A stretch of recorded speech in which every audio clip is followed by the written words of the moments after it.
For me, it was empty and lonely.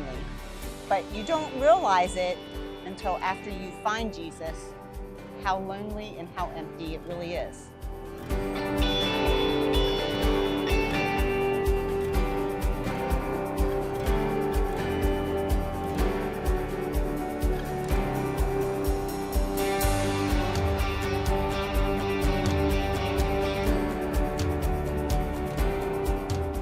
Boy, that's an easy one. I was searching for fame, fortune. Money was a big priority. Attitude was being number one, being first. And then that all changed.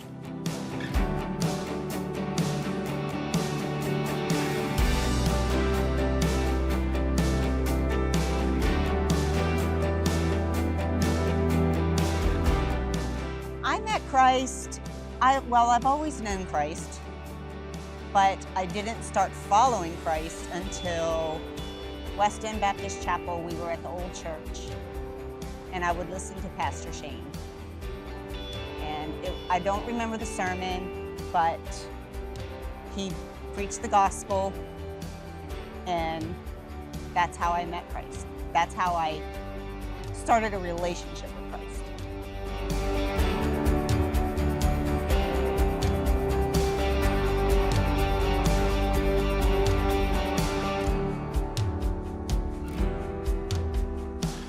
So Christ has changed my life in knowing that, especially with marriage or a relationship, it takes three.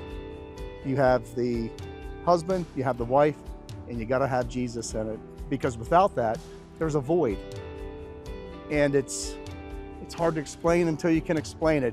It's sort of like you don't know what love is until you really experience love. And I know when we try to do it on our own, we fail miserably. But when you bring Christ into the mix, it's the perfect recipe. Amen. Joy. After Christ, joy. And no one can take joy away. And it's that promise too that you have, just knowing that this isn't it. This is just the beginning of what life is really going to be like. And we have no way to even fathom what eternity is going to be like, but without Jesus, there's no way we would ever know. So we just thank God that Jesus was brought to us so that we can really experience everything that we were created to do. Amen.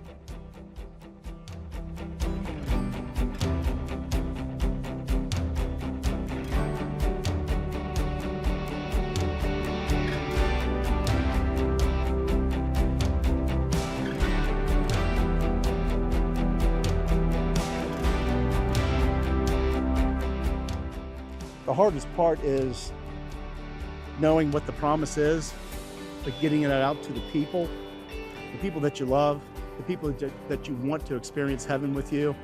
That's probably the hardest part, is being able to tell them your testimony and to not convince them, but to explain to them about what Christ is and what the promise is all about. Once you get past that, it's pretty easy, but the hard part is getting them to listen to you and to take you serious, especially if you had a life that was worldly before it was heavenly.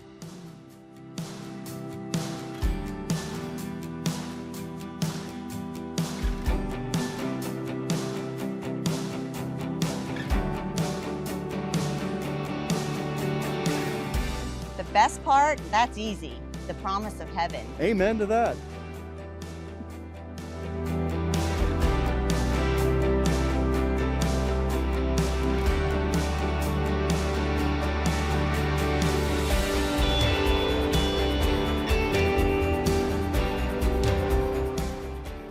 for me personally, pivotal moments happen almost continuously. And the one that really resonates with me the most is when we lost Tyler, but God gained Tyler in his presence. That's truly a pivotal moment. If you can get through losing a child, then I don't know how people do it without having that promise of heaven. Like you were saying, that's one of the greatest things is having that promise of heaven. But with us knowing, the tears weren't there like I see with people that don't know. So those are pivotal moments, and I think people see the way we act and how we respond, and that's also a testimony that hopefully they see Jesus through us. Amen.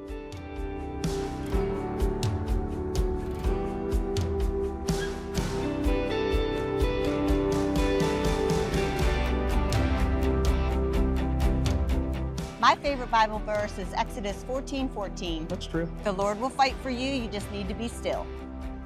And to dumb that down for people, it just means sit down, shut up, and let God handle it. Wouldn't life be so much easier if we could just all do that? And that sort of corresponds with mine. I mean, correlates. 1 Peter 5:7. God cares for you. Cast all your cares on him and he'll take care of you. And that has been my go-to verse for so long. It's on my Facebook page. Most people know me when they refer to me in church and out of church that 1 Peter 5:7 is my verse. Even at West End Baptist Chapel during a renovation, we wrote on the concrete floor before the carpet went down. Yep. And you guessed it, my verse was 1 Peter 5:7. Live it. Quit trying to fix things yourself, because I'm a fixer, but I know when I can't do it, even though I still try. I just go back to that verse and I give it to God. He can handle it.